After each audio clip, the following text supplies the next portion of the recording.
Personally, I have serious doubts about the reality of a desire for peace on the part of the Russian president, because as long as he thinks he can win through war, he will do so. And his ultimate goal is to take as much territory as possible, to weaken Ukraine and to have a Ukraine that is not viable on its own or within the Russian sphere of influence. This is pretty obvious to everyone. And so our goal is simple: to achieve peace as quickly as possible, to ensure that international law and Ukrainian sovereignty is respected, to have as little territorial loss for Ukraine as possible, and above all, to help Ukraine resist any new aggression, to have a Ukraine that has chosen Europe, to be able to continue to choose Europe freely, and to guarantee the security of Europeans.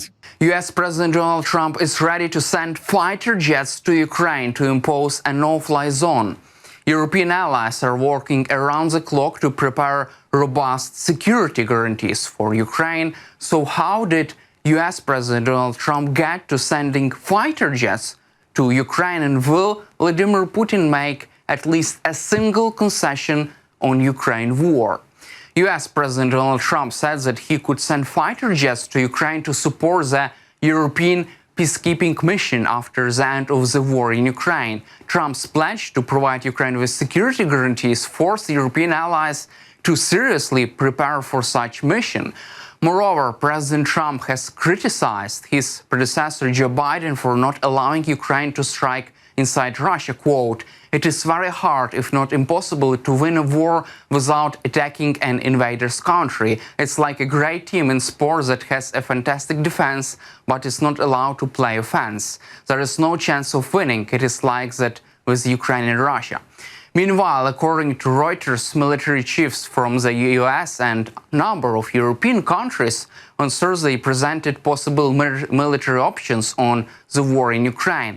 US and European planners had developed the military options for appropriate consideration by allied national security advisors. US Secretary of State Marco Rubio, who also serves as Trump's national security advisor, held a numerous conference call with European allies to discuss these options. Several options have been prepared by military planners, according to Reuters. One option was sending European forces to Ukraine on the ground, but putting US in charge of their command and control, sources have told Reuters. US air support could be in a variety of ways, including providing more air defense systems to Ukraine and enforcing a no-fly zone with US jets. French President Emmanuel Macron and British Prime Minister Keir Starmer have supported deploying troops on the ground in Ukraine as a part of coalition of the willing. Also, German Chancellor Friedrich Merz signaling openness to this option. The head of Germany's Soldiers' Union said on Thursday that European NATO leaders must face the reality that tens of thousands of troops would be needed to deploy to Ukraine as a peace force. Trump has pressed for a quick end of the war in Ukraine and put pressure on Ukraine to seek an agreement on Russia's terms appropriately. Also, meanwhile, European countries asked US President Donald Trump to deploy fighter jets to Romania as a part of security guarantees to Ukraine, according to The Times. European military officials are discussing the deployment of US F-35 fighter jets to Romania. General Tkiie, chairman of the US Joint Chief of Staff, hosted top generals from UK, Germany, France, Finland and Italy to discuss security guarantees. Times reports that NATO currently conducts air patrol missions over the Black Sea from air base in Romania, which was the center of American forces during the Iraq War, according to The Times. In addition to American fighter jets based in Romania, European countries also want guarantees that Ukraine will continue to use American satellites for GPS and reconnaissance. They want a commitment from the US to supply Ukraine with Patriot and NASAMS air defense systems to repel Russia's air attack, as well as permission to fly spy planes over the Black Sea. Additionally, Romanian Prime Minister Ilie Bolojan said that providing military bases to NATO allies could be his country's contribution to efforts to achieve lasting peace in Ukraine. Bolojan stressed that in all the months since the issue of supporting security guarantees for establishing this lasting peace in Ukraine was raised, Romania had been steadfast on at least two issues. The President noted that the first of these was that the country would not send troops to Ukraine. However, second point, he said, was that Given Romania's NATO's membership, the country military leadership and military bases are prepared and operated jointly by Romania and NATO forces should be available for use by NATO forces, the US and other allies. Quote, even today, air patrols are carried out from our airports. Air protection is conducted to monitor the situation in the Black Sea. Joint military exercises are organized, so this can be, so to speak, Romania's contribution to ensuring the maintenance of lasting peace in Ukraine. Also, providing military bases of Romania to NATO allies could be the option.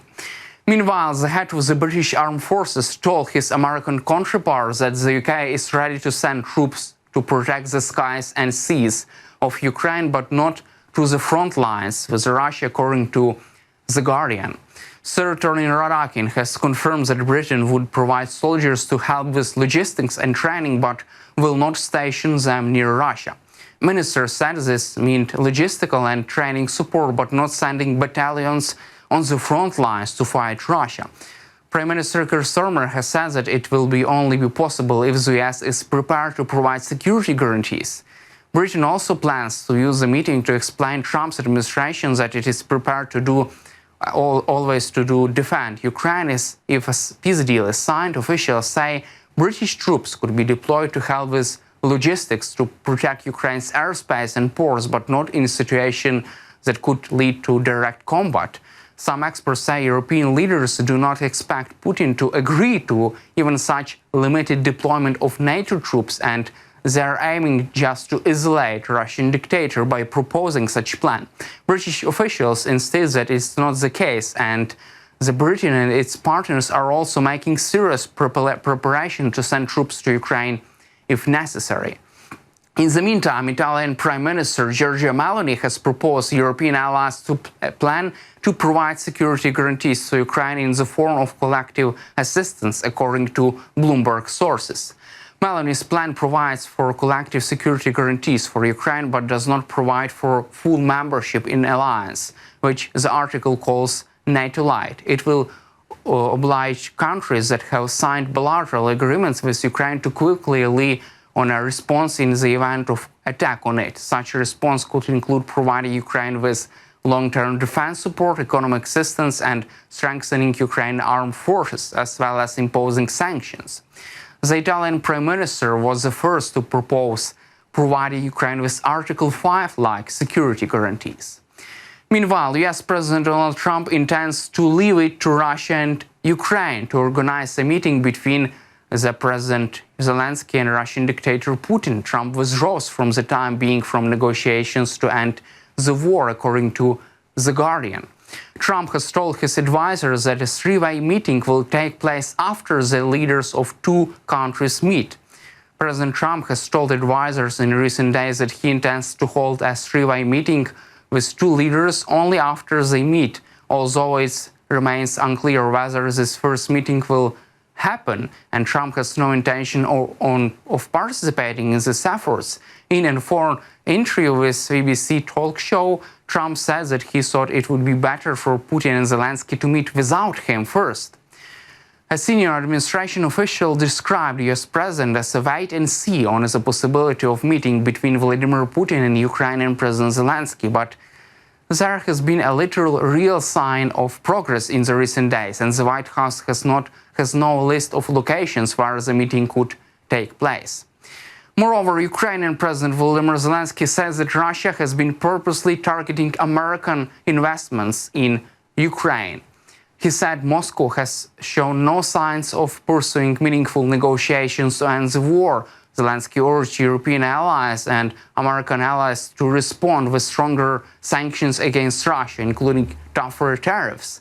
Meanwhile, Russian Foreign Minister Sergei Lavrov said earlier on Thursday that Putin is ready to meet Zelensky to discuss peace terms, but only after key issues have been worked out by senior officials in what could be a protracted negotiations process, because two sides remain far apart, according to the Kremlin. Now the signals from Russia are simply, to be honest, indecent. They are trying to get away from the need to hold a meeting. They do not want to end this war. They continue massive attacks against Ukraine and very tough assaults on the front. And they are also launching missiles at an American enterprise, as well as at many other completely civilian targets of ours. And right next to the borders of the European Union and NATO, a Russian strike drone flew into the territory of Poland. There were also very unpleasant incidents with drones on the territory of Lithuania. All this is not something, accidental. This is the impudence of the Russians. Putin understands nothing but force and pressure. Of course, we are doing and will do everything necessary to protect our state and protect our people. The President of the United States of America is absolutely right in saying this must be done not only in defense.